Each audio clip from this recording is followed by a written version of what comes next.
As the coronavirus pandemic took the world by storm, for the first time, many people in developed countries understood what it is like to lack access to essential medicine they need to survive. For people in poor countries, lack of access to medicines has always been a problem. This podcast explores the access to medicine issue and how we can promote global health more broadly.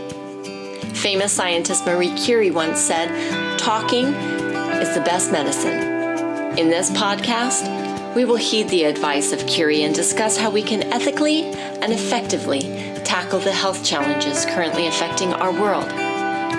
Throughout this series, we will break down and explore fascinating new research being conducted by leading researchers and activists in the diverse field of public health who've dedicated their lives to understanding the problems and identifying the solutions to health crises that impact millions of people around the world. So sit back and enjoy this episode of Talk is the Best Medicine, brought to you by Global Health Impact Project in partnership with planksip. James W. Nickle is a professor of law and philosophy emeritus at Miami Law School. He teaches in rights and human rights law and theory, political philosophy, philosophy of law, and constitutional law. Nickle is the author of Making Sense of Human Rights, 1987, heavily revised in 2006, and of more than 60 articles in philosophy and law journals, including the Columbia Law Review, Ethics, the Philosophical Quarterly, Philosophy and Public Affairs, and the Yale Journal of International Law. Nickle has enjoyed research fellowships from Corpus Christi College, Oxford, the Rockefeller Foundation, the National Humanities Center, the American Council of Learned Societies, and the National Endowment for the Humanities.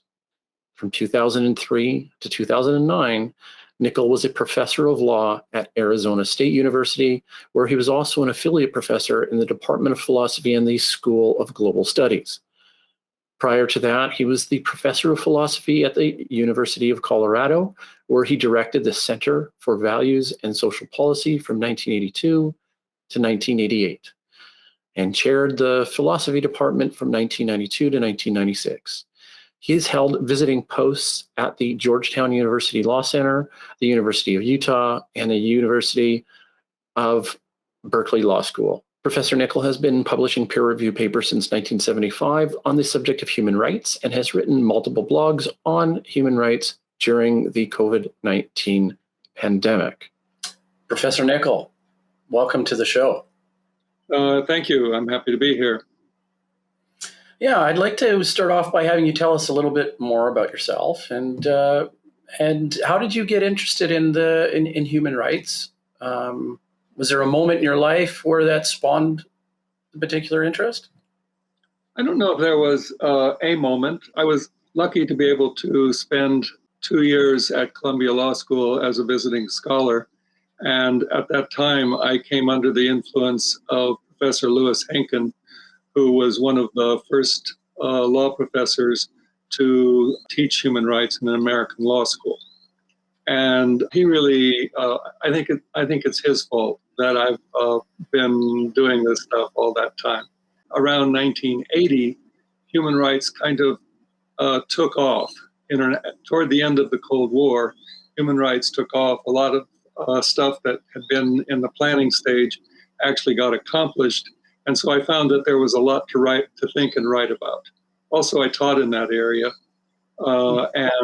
So I tried stuff out on students. Today we were discussing a piece written for the Stanford Encyclopedia entitled Human Rights, first written in 2003 and revised in 2019. Professor Nickle, can you give us some background information or a summary of the article before we start with the questions and discussion?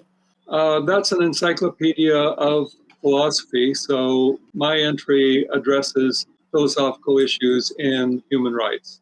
And so it covers several topics. It starts by talking about the conception of human rights and what would be some of the most important components of that conception, things like universality, high priority. It's a list of rights. Then there's also a section on a list question on which things should be human rights, which things have been called human rights, whether that list is too long or too short.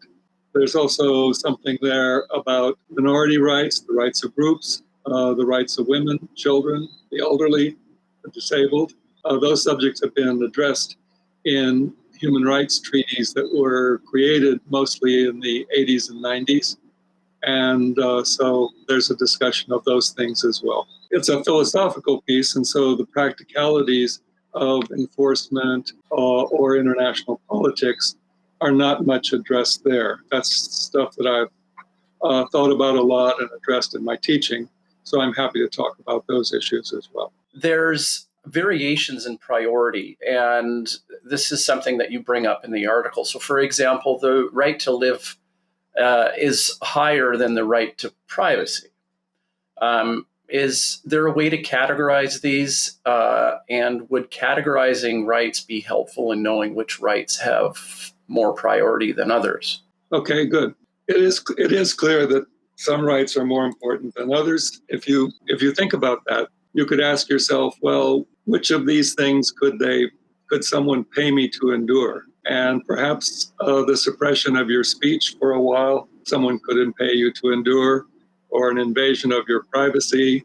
You might say, yeah, well, for $10,000, you can invade my privacy. I haven't got much to hide. But on the other hand, something like the right to life, or the right against torture, or the right to a fair trial, you probably say, no, I wouldn't be willing to sell those things because they're too valuable to me. And so I think it's partially based on the value to right holders, but also another component is how much good does the right do in politics or in political institutions. So we might give the right to education. I mean, they could pay me to not go to public school, or someone could get paid to do that. But on the other hand, if they didn't get any education, and if that was true of lots of kids, that would not just be bad for those kids, it would really be bad for the society, because they would be perhaps not very literate, not very numerate. They wouldn't be as useful economically. They wouldn't be as capable of managing their families and their homes. They wouldn't be as good at politics. And so we can say another thing that contributes to a right's priority is kind of how much good it does, especially in the political and legal sphere. Can we categorize them? Yeah, maybe. Actually, one of the human rights treaties does try to identify some rights that can never be suspended. And so that's a kind of categorization. But also, I myself have been trying to finish an article on priority rankings, because one could try to sort of have a ranking, and that would be useful for a number of purposes, but I think it's extremely hard to do. And so I think you can have kind of a vague idea of a ranking, but it wouldn't be complete. And also those rankings might vary somewhat among countries, their culture, their stage of development.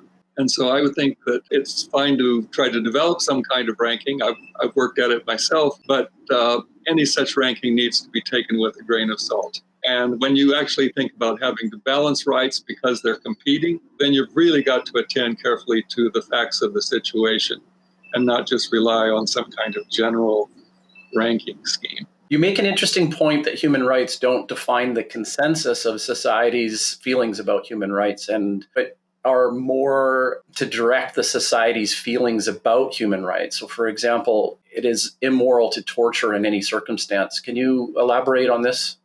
Yeah. So the question is, how do human rights relate to public opinion in a country? Certainly, you're going to have much higher levels of compliance by government and by political elites if there is a high degree of acceptance of human rights and of human rights ideas within the society.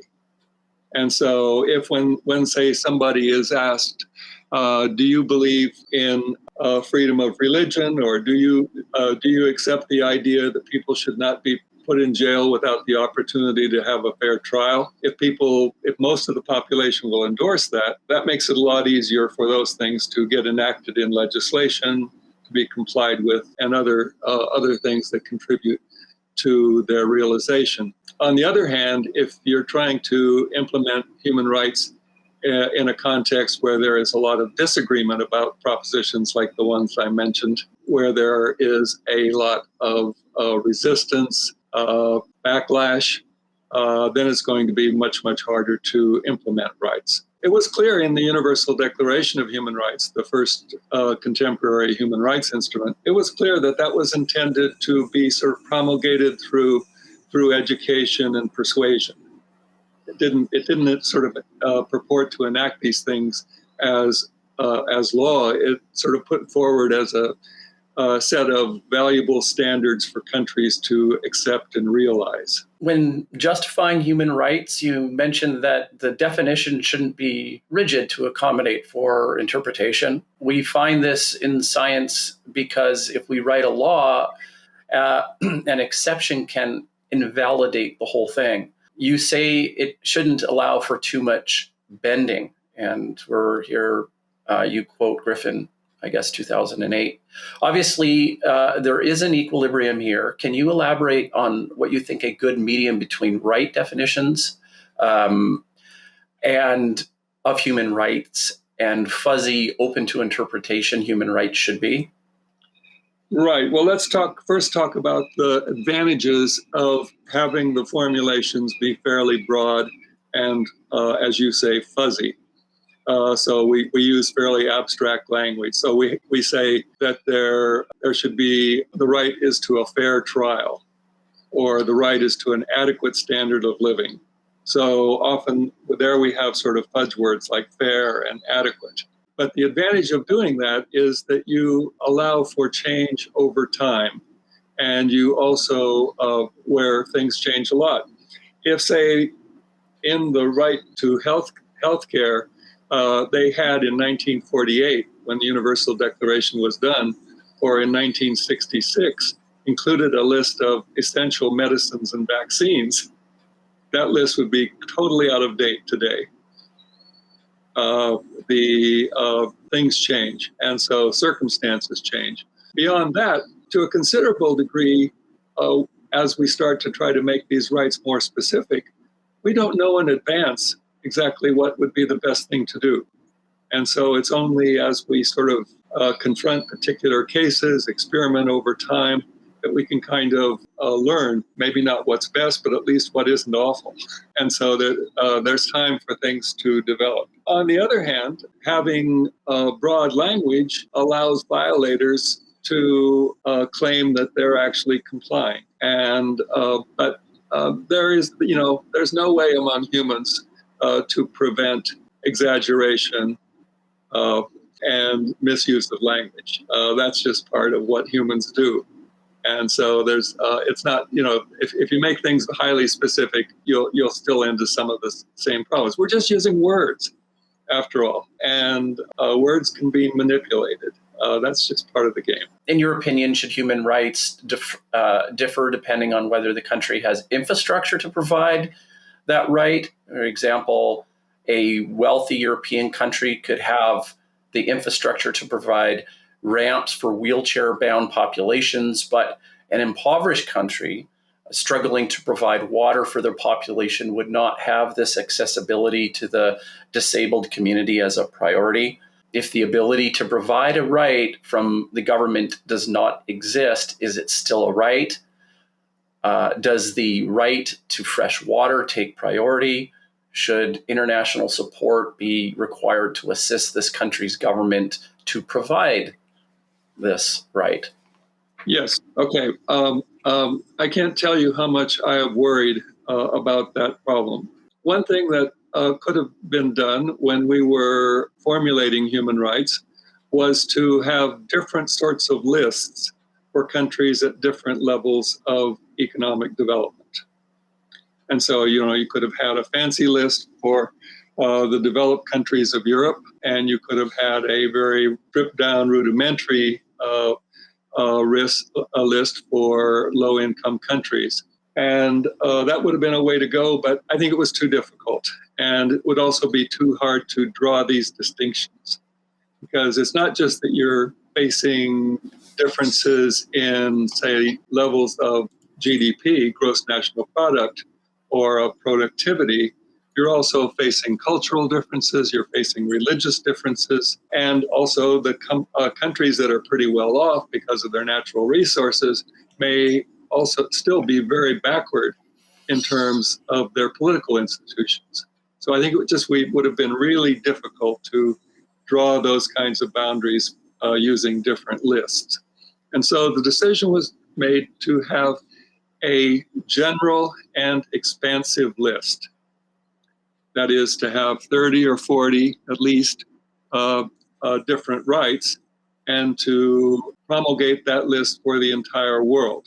In the case of economic and social rights, or sometimes called welfare rights, it was very clear that many of the countries of the world, especially when these things were being formulated in, say, the 1960s, many countries of the world were still way too poor to provide everything on the list of economic and social rights, where that includes expensive things like healthcare and education. Further, those countries lack infrastructure that makes it very difficult to realize human rights. If you don't have roads and transportation, then when a crime occurs, it's hard to get police to the site, and it's hard to take someone to a place where a trial can be held. There's lots of ways in which being low income, having a lower level of development, makes it very difficult to realize human rights. And so what the Treaty on Economic and Social Rights did was to call for progressive implementation, to say that these rights are to be may be implemented progressively as resources allow. So call that progressive implementation. And so everybody gets the same standard, but countries can realize or try to meet the standard as their resources allow. And that kind of turns many of these rights into goals. It gives them a kind of goalish character as opposed to, the mandatory character of a right, where when I demand my right, you have the duty, then you've just got to do it, if you can. There's one more thing to say about that, and we might distinguish a list of rights from a kind of practical agenda for implementing rights. And so it's clear that different countries need to have different practical agendas for implementing rights because they have different sorts of problems. And so it may well be in a country that gets lots and lots of rain on a regular basis, access to drinking water isn't such a big deal. And or it might be that a country inherited a pretty good system of roads or a pretty good system of education. And so it then can just kind of keep that going while investing money in other things. And so where the country is at, what threats to the realization of rights are present, those things affect the practical agenda. And so just because you've got this general list doesn't really tell you what to do. You've got to figure out what fits your country and its problems. The next question has more to do with like a social semantic, and you just brought up the concept of goals. I'd like you to contrast that with rights inflation. So what is the big con to providing humanity with too many well-defined rights? Yeah, sure.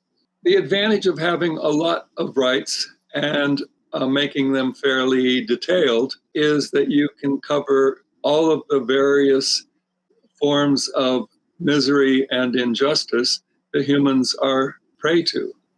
And so, we humans are very needy beings, and we're very vulnerable beings. And so there's lots of ways that we can suffer, get sick, die, and there is also lots of ways in which we can be subject to injustices. And so we could try just to go through and list all of those things. And so maybe in some countries, air conditioning is really important to people's ability to live and work. So then we could have a right to air conditioning. Or perhaps in some countries, being able to visit some sacred sites is really important. So we could have a right to visit sacred sites without having to pay an admission fee.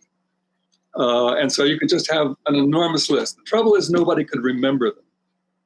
There'd be too many to remember, and so it would then be sort of only a specialized class who would know what those things were. And one hope early on for human rights is that they would be things that people could actually know and remember, so that when they were getting screwed in a particular way, they could say, wait, you can't do that. I have a right against that sort of thing. And so I think if we make them too complicated, too precisely defined, then they get very wordy. And if we make them too numerous, both of those things make them impossible for humans with our limited memories to remember. And I think it's very important that ordinary folks be able to actually have some idea of what their rights are. Maybe they can't give you a list, but when they're actually in the situation where they're having a serious problem, they can then think, well, maybe I have a right in this area. Or maybe they can ask their neighbor, and the neighbor knows a bit more. Or their educated child knows a bit more. And therefore, these are things that people can actually internalize, in the sense that they know them and are kind of willing to use them, and think of them as valuable social insurance. Just as they know that if they're lucky, if they have sort of fire insurance on their home, then they know if their house burns down, they can get it rebuilt. Likewise, these things can sort of serve as effective guarantees, assuming, of course, that we could get them implemented. But at least a key part is that people should be able to have some idea. And for that reason, I think, not too many, a couple dozen. Yeah. And of course, I should also add that it's easy to sort of derive more specific rights from rather more general rights. And so if you have a right of access to medical care, then you could say, okay, well, that won't make any sense unless that includes access to essential medicines. So you can do kind of derivations and say, well, either this is really included in the scope of the right, they just didn't say it, or it's something that is practically useful, and therefore a good candidate for being something that's thought to be part of the right, or maybe even it's practically indispensable. I mean, you can't do modern medicine without a lot of fancy stuff. And so some of that stuff, at least, you're going to think of as an essential part of the right to healthcare, even though it isn't mentioned. Yeah, I mean, I'm glad you've focused on that. Our main interest here is on education on medicine, healthy routines, i.e. doctor visits, and sexual education. So I was wondering, could you spend a few minutes discussing or elaborating on how the lack of education can lead to violations in human rights, maybe with an emphasis on the medical side of things?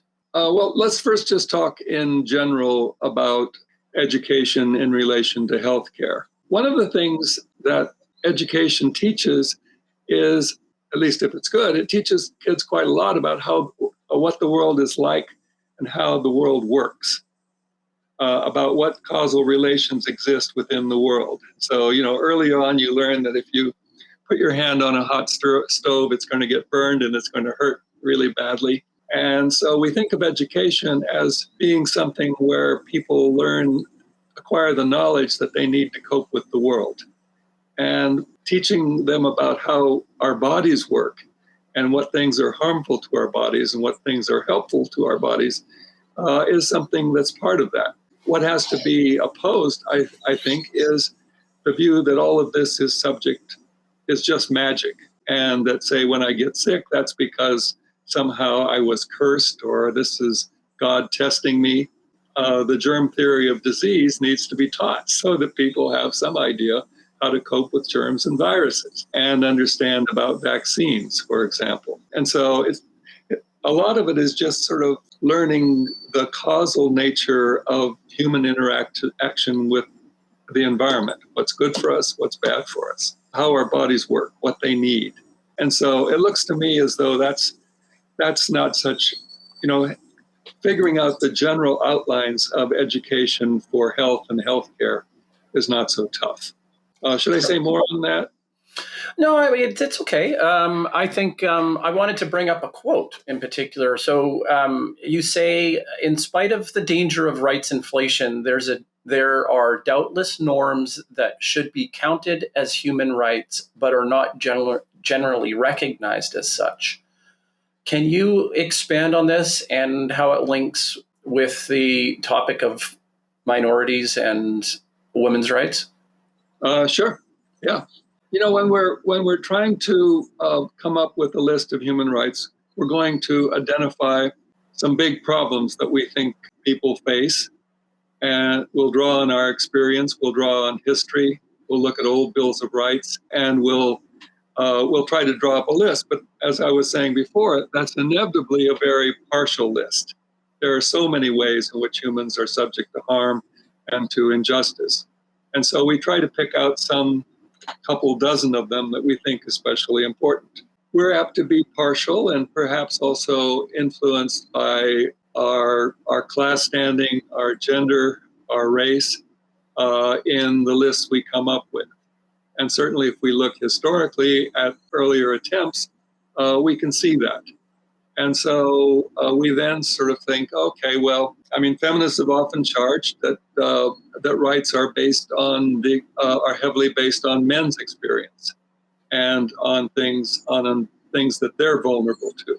For example, due process rights, which give you rights to a lawyer and a trial and a bunch of other things when you're charged with a crime, are much more useful to males, particularly young males, than they are to women and the elderly, because young males are much more likely to get in trouble with the law. And so that's a difference in sort of usefulness. And so if you start to think about the problems faced by different groups, then you'll see that to some extent, at least, there are different problems, and some of those need to be addressed. And so in the case, for example, of indigenous peoples, preservation of historic territory and sites, or getting back historic territory and sites, is a big deal. And so property rights in land or territory has a different character than, say, property rights in land does for people in the mainstream. And so if you're going to write a declaration or a treaty on the rights of indigenous peoples, you just simply have to address that question of land claims, for example. And so the human rights movement has been busy doing this over the decades. And one of the things they've done is to come up with a bunch of what we call specialized treaties that deal with the rights of women, the rights of children, the rights of racial minorities, the rights of people with disabilities. And they've tried to, both in those documents, sort of explain how already standing rights apply to these groups and identify some new rights or slightly different rights that they need. Right. Okay, so I'm wondering, could you describe the Lockean natural rights and how they diverge from the contemporary concepts of rights? Yeah, I'm happy to do that, although it's a big subject and not easily explained in 2 minutes. Remember that John Locke, the 17th century philosopher, said that there were natural rights to life, liberty, and property. And our Declaration of Independence in the United States said that there were natural rights to life, liberty, and the pursuit of happiness.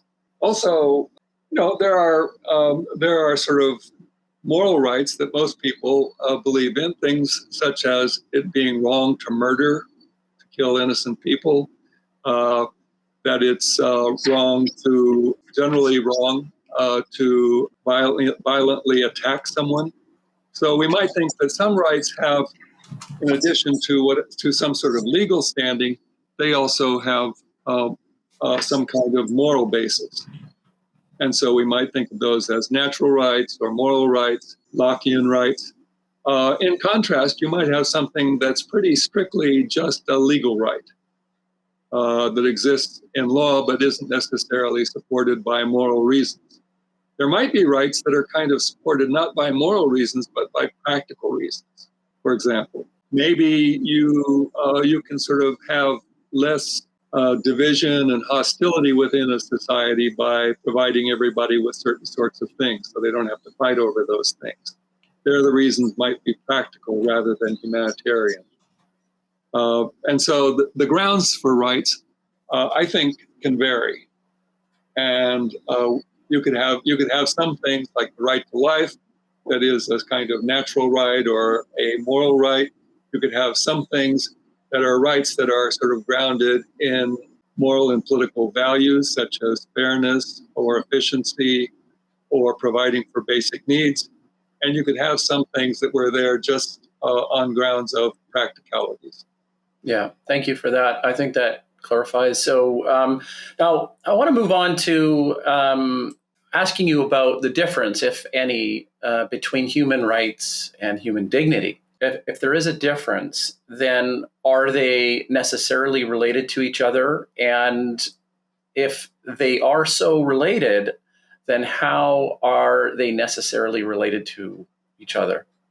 If you ask about what are the general moral grounds for human rights, there are a lot of good candidates.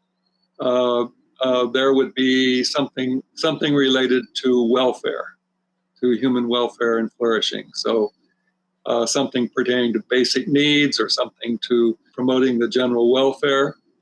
And economic and social rights seem to be closely related to those concerns. But also there are considerations related to being able to lead your own life, to make decisions on your own. And so there we would appeal to considerations about liberty. And there are also issues that pertain to injustice and inequality. And so if some people are denied full citizenship, or if some people are enslaved, or if some people are subject to systemic discrimination and subordination, then we're likely to appeal to considerations of equality. And if any of those things are very humiliating, then we will perhaps appeal to dignity and say that's not compatible with treating someone as a person, as a thinking, feeling, deciding, acting being. So, you're treating me as if I were a bug, I might say. And I'm a person. I hurt when you hit me, and I die when you shoot me. So that's where I think dignity comes in, particularly in relation to things that are humiliating or that fail to treat people with the respect that they are due as persons. But I don't myself think that dignity is the only ground of human rights. I think it's one ground. And some rights are especially focused on that, along with perhaps some other things as well. And still others perhaps don't have much to do with it. Okay, so due to time, we have time for just one more big question before moving on to the next portion of our discussion. In the context of the right to healthcare, could you please explain linkage arguments? How can lack of access to medicine be a violation of international and national human rights? I said before that some rights are justified because they are good for society or good for the political system. And that's sort of the idea of a linkage argument, except it's narrower. And so suppose that I'm trying to justify the right to education, and the way that I do it is I say, well, you couldn't really realize the right to political participation, the right to vote, if you didn't have educated people.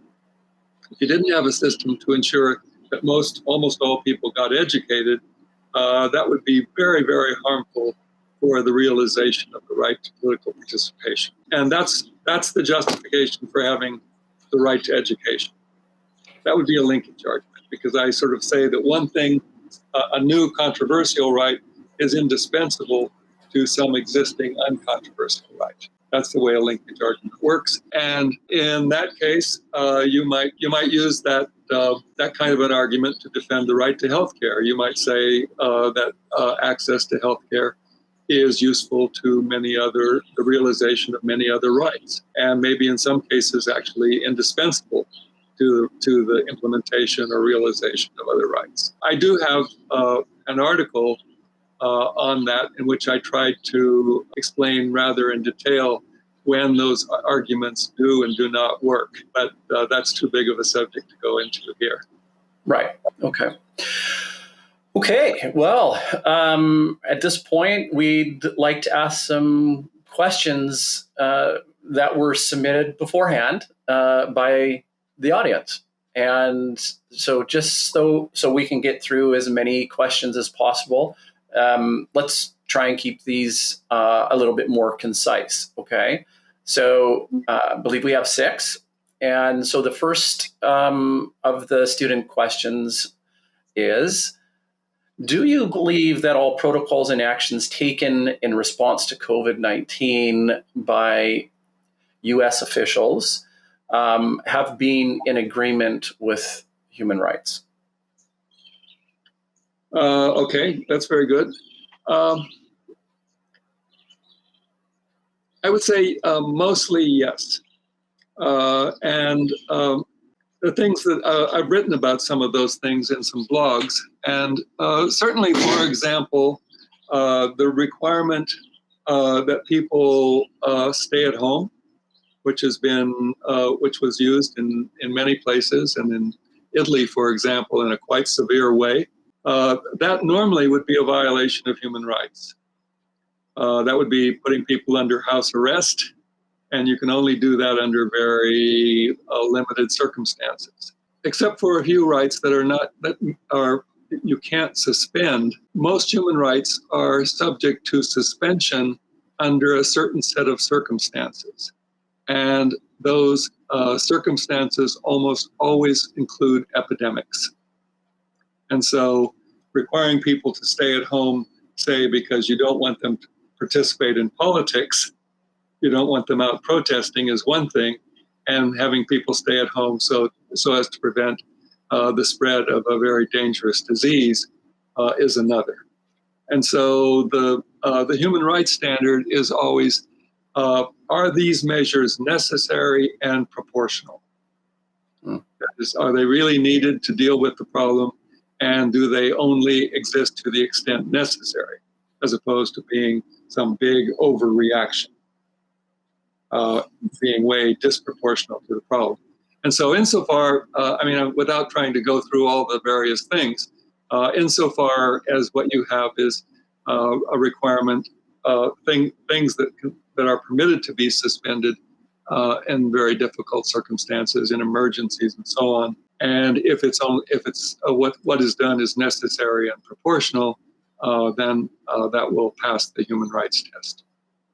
Right. Okay. Perfect. Okay. So the next one, I think we've somewhat touched on, through the interview, but we'll just reiterate it. A student asked, do you consider there being a higher importance of certain human rights over others? Yeah, I do. I think that the right to life, or the right to be free from violent assault, is more important than the right to privacy. I also think, say, that the right to a fair trial is more important than the right to privacy. And so in most cases, if we have to sort of invade a person's privacy by requiring them to be a witness, if we're talking about a trial involving serious penalties, yes, the right to privacy has to yield. So yes, I do. And I think that, it might be, there are pros and cons to taking that view. Politically, it's often the idea that there are priority rankings has been resisted on the grounds that violators of human rights will just say, well, we have different priorities. We rank them differently. But nevertheless, I think you just can't do without that sort of consideration. Also, when rights conflict, when one right says do X and another right says, no, you can't do X, then it's important. One way of resolving that conflict is to have some kind of priority ranking. Okay. That dovetails nicely into the next question. So do you think that the UN's job to make statements about human rights, is it the UN's job to make statements about human rights, or should it be the responsibility of the individual governments? Why or why not? I'd say both. I like it when we have lots of talk about human rights. when people are taking positions and they're being argued, and people start to think about these subjects. And so I'm not in favor of saying, oh, the United States shouldn't ever express its views on human rights in China because China is such a different culture, or only people from China can express views about conditions in China. I'm afraid if we did that, then we wouldn't have enough criticism. I like more criticism rather than less. I also, of course, like intelligent criticism.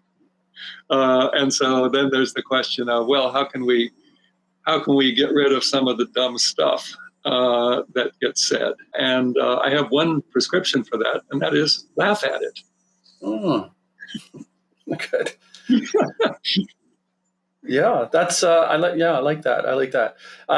So next question would be: if people have the right to health, can't the argument be made that people have the right to universal health care as well?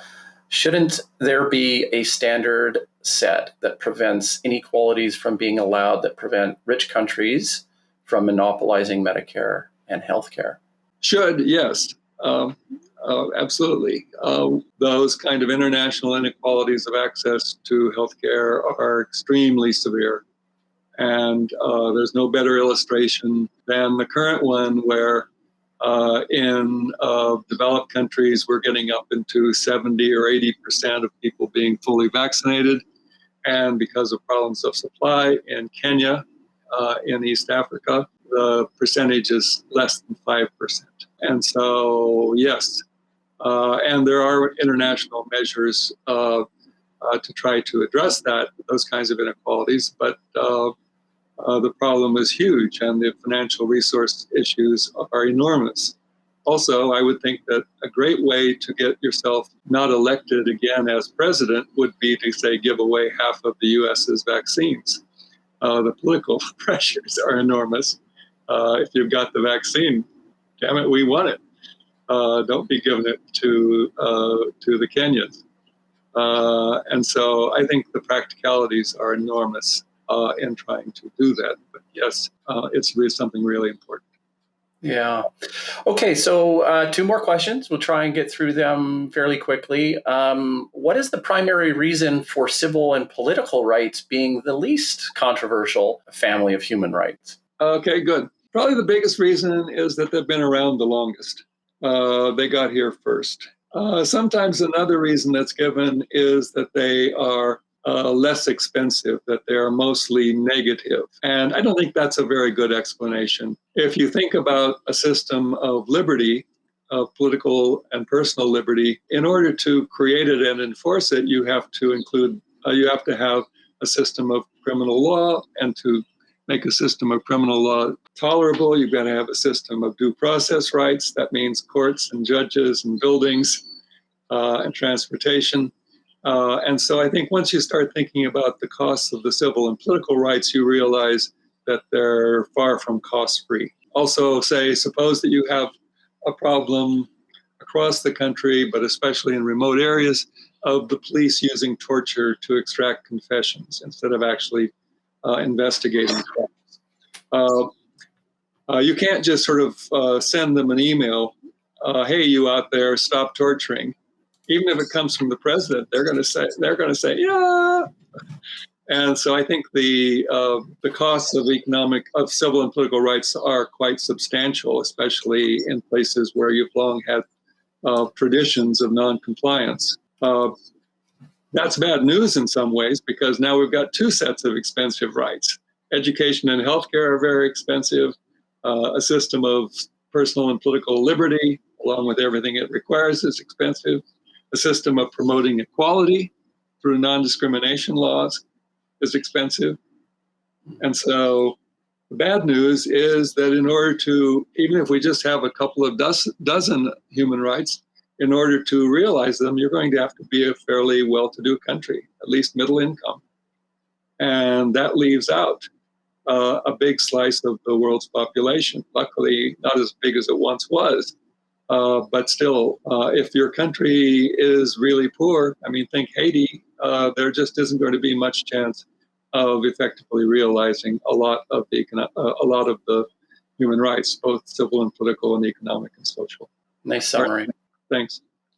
So thank you very much, Professor Nickle, for your time. Unfortunately, we're actually running out of time.